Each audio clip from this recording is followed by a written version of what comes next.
Donc on continue toujours avec cette deuxième partie et on va voir comment on peut calculer, il n'y a pas B, ensuite je vais effacer B. Comment calculer A, C et Q. Donc pour calculer les éléments A, C et Q, il faut tout d'abord calculer les énergies cinétiques et potentielles de tous les corps du robot. Et donc par la suite, quand on aura calculé l'énergie cinétique et l'énergie potentielle, on pourrait déduire les éléments de A, les éléments de C et les éléments de Q. Donc, vous me direz pourquoi on va faire tout ce détour. Eh bien, c'est des matrices qu'on va pouvoir utiliser par la suite directement pour pouvoir identifier quelques paramètres du robot. On va aussi peut-être les utiliser dans la commande, mais aussi ça a l'air de compliquer les choses, mais en fait ça permet de faire de pouvoir écrire un algorithme ou bien de pouvoir écrire ça sous forme d'un programme qui est rigide et qu'on va pouvoir utiliser. Donc on va commencer par le calcul de l'énergie cinétique. Ce qu'on va faire, c'est qu'on va calculer l'énergie cinétique de chaque articulation du robot. Et l'énergie cinétique totale, ça serait la somme des énergies de chaque articulation.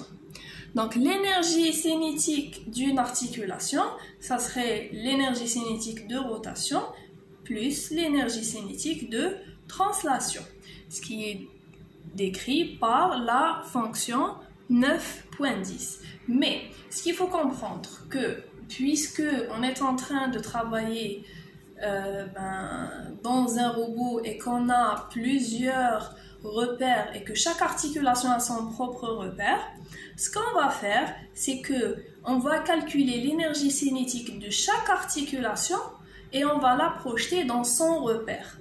Ça veut dire que je suis dans l'articulation 1, je calcule l'énergie cinétique et je la projette dans le repère 1. Je suis dans l'articulation 2, je calcule l'énergie cinétique de l'articulation 2 et je la projette dans le repère 2. Et par la suite, on fera la somme de tout ça. Et donc, les développements qui sont ici sont un développement qui vont nous ramener vers ce que je viens de dire. Et les équations utiles qu'on devrait utiliser sont ces trois. Les équations essentielles qu'on va utiliser, donc ces équations, tous les éléments doivent être exprimés dans le même repère. La façon la plus simple est de les exprimer dans le repère RJ. Donc on réécrit les équations EJ, oméga JJ et on va en premier lieu écrire chaque énergie et la projeter dans son repère et ensuite on va les projeter tous dans un seul repère. Donc nous avons des formules de récurrence où on va calculer la vitesse de rotation de l'articulation, la vitesse de translation de l'articulation et ensuite l'énergie cinétique de cette articulation. Une fois qu'on a calculé cette énergie cinétique, on va passer à l'articulation numéro 2, etc. C'est en train de faire ça.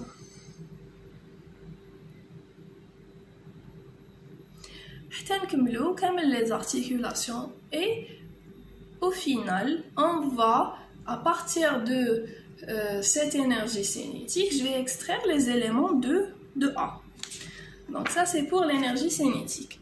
Pour l'énergie potentielle, l'énergie potentielle dépend de la gravité, de la masse et de la distance. Et donc, les équations utiles pour l'énergie cinétique, c'est 9,25B. Ah, pardon, c'est descendu. C'est celle-là.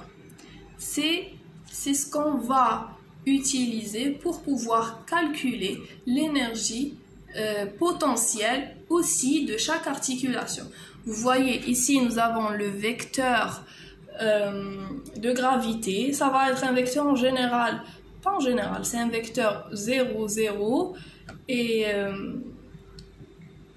quelque chose, G3 ou quelque chose. Pourquoi? Parce que la gravité, elle est selon l'axe Z. Et en général, l'axe Z, il sera, enfin, moins G3. Pourquoi? Parce que l'axe Z serait vers le haut et la gravité serait vers le bas, ce qui est le contraire. Donc, ça serait un vecteur colonne 0, 0, G3. Nous allons utiliser la matrice de transformation qu'on aurait établie dans le modèle géométrique direct. Et donc ici, ça c'est la masse du corps. Et le ms, en fait, c'est ce qu'on appelle le premier moment d'inertie du corps autour de l'origine du repère associé à ce corps. Et il a une valeur, on va voir dans l'exemple. Donc, pour commencer, c'est ce dont on a besoin de savoir. J'ai besoin de savoir comment je peux calculer l'énergie cinétique d'un corps, d'une articulation d'un corps, on va dire d'un corps, c'est pas d'une articulation, c'est les corps. Et comment je peux calculer l'énergie potentielle pour pouvoir par la suite calculer les éléments des matrices A, C et Q, qui sont les matrices d'inertie, matrice des forces et couples centrifuges et Coriolis, et vecteur des forces et couples de gravité. Donc ça, c'est sans prendre en compte les frottements ou bien l'inertie des actionneurs ou la flexibilité des articulations. Donc, ce qu'il y a lieu de prendre en compte, c'est les frottements, par exemple. C'est des paragraphes que vous pourrez lire. En fait, le frottement, c'est frottement au niveau des articulations. On peut prendre en compte, on peut avoir un modèle des frottements qu'on va incorporer dans le Lagrangien. Donc, c'est le modèle établi dans ce livre. Il peut être plus ou moins bon. Donc, quand il est constant en général, c'est pas bien. Quand il est dynamique, ça veut dire que je suis en train de rafraîchir le modèle des frottements par rapport au temps pour pouvoir l'inclure. Donc, on va le rajouter la formule où nous avons le A, le C, le Q, et que je ne retrouve pas, bien sûr. Voilà, on va rajouter tout ce qu'on a rajouté à cette formule. Que ce soit frottement, visqueux ou sec. Que ce soit aussi, qu'est-ce que nous avons? On a aussi les inerties des actionneurs. On peut être amené à prendre en compte les inerties des actionneurs et on va voir dans l'exemple que l'inertie des actionneurs, elle est prise en compte. Donc l'inertie des actionneurs, c'est une matrice diagonale IA. C'est une matrice diagonale où on va avoir IA1, IAX, IA1 ou IAX, j'ai oublié. IA1, IA2 et IA3. C'est une matrice diagonale où on va rajouter par exemple IA1 à la diagonale on va rajouter cette diagonale à la diagonale de A, à la matrice d'inertie. Pourquoi? Parce que la matrice A, c'est une matrice d'inertie et moi je vais prendre en compte en plus des inerties des actionneurs et donc je vais la rajouter la diagonale à la matrice A. On va voir l'exemple quand on va rajouter ça. Ce qu'on peut prendre en compte aussi, c'est les efforts exercés par l'organe terminal sur son environnement. Aussi, nous avons le gamma E, qu'on va rajouter à l'expression 9.6, qui est l'expression ACQ égale à gamma. Nous avons aussi, relation entre couple articulaire, nous avons aussi prise en compte de la flexibilité des actionneurs. Donc, on peut avoir une flexibilité des actionneurs, une élasticité au niveau des actionneurs aussi. On va modéliser cette élasticité et la rajouter à notre équation. Donc, ce qu'on va faire maintenant, c'est qu'on va faire un exemple où on va trouver l'énergie cinétique l'énergie potentielle, les matrices A, C et Q, de quoi? D'une partie du robot Stobli. Donc on va prendre le robot Stobli et on va reprendre le robot Stobli et on va prendre en compte que les trois premières articulations. On va dire qu'on a un porteur qui a trois articulations rotoïdes.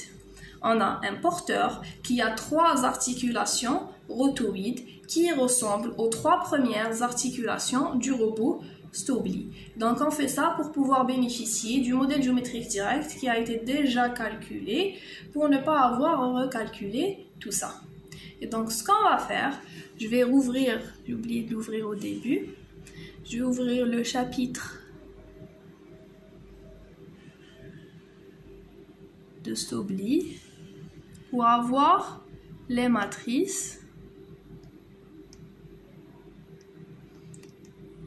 Voilà, on va prendre un robot 1, 2, 3 qui s'arrête là. Ça va être un porteur 1, 2 et 3, que 3 axes. On ne va pas prendre la rotule. Donc je vais descendre vers les équations pour les avoir sous la main pour pouvoir les utiliser. Donc ce qu'on va faire, ce qu'on nous demande, je reviens vers l'exemple, trouver les éléments des matrices A et Q, n'hésite C, pour avoir quelque chose de global, d'un robot à 3 degrés de liberté, ayant la même structure que le porteur du robot Stobli, décrit dans l'exemple 3.1. Donc pour calculer les matrices A, C et Q, donc j'ai fait les calculs sur une feuille et on va les voir et par la suite je vais vous les envoyer par email bien sûr.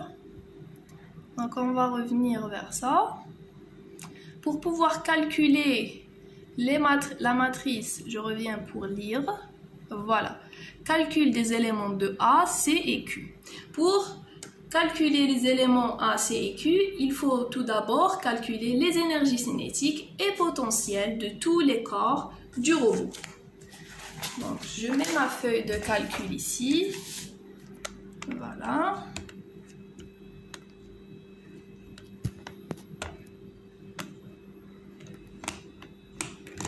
Attendez. Voilà. Donc on a un robot à 3 degrés de liberté rotoïde. Je veux calculer la matrice d'inertie, les forces et couples de gravité, forces et couples centrifuges. Donc pour pouvoir calculer A, C et Q, on doit commencer par calculer les énergies cinétiques et les énergies potentielles de chaque articulation. Et on va revenir vers la partie calcul de l'énergie cinétique. Donc les formules intéressante, c'est ces formules. Je vais calculer l'énergie, je vais calculer la vitesse de rotation et la vitesse de translation de chaque articulation et ensuite calculer l'énergie de cette articulation. Je vais expliquer ceci. J'ai fait le calcul et je vais l'expliquer ici. Je pense que je vais le déposer. Donc aujourd'hui, on a un nouveau plateau, c'est la cuisine et Madame Chaise est ici présente. J'espère qu'elle comprend.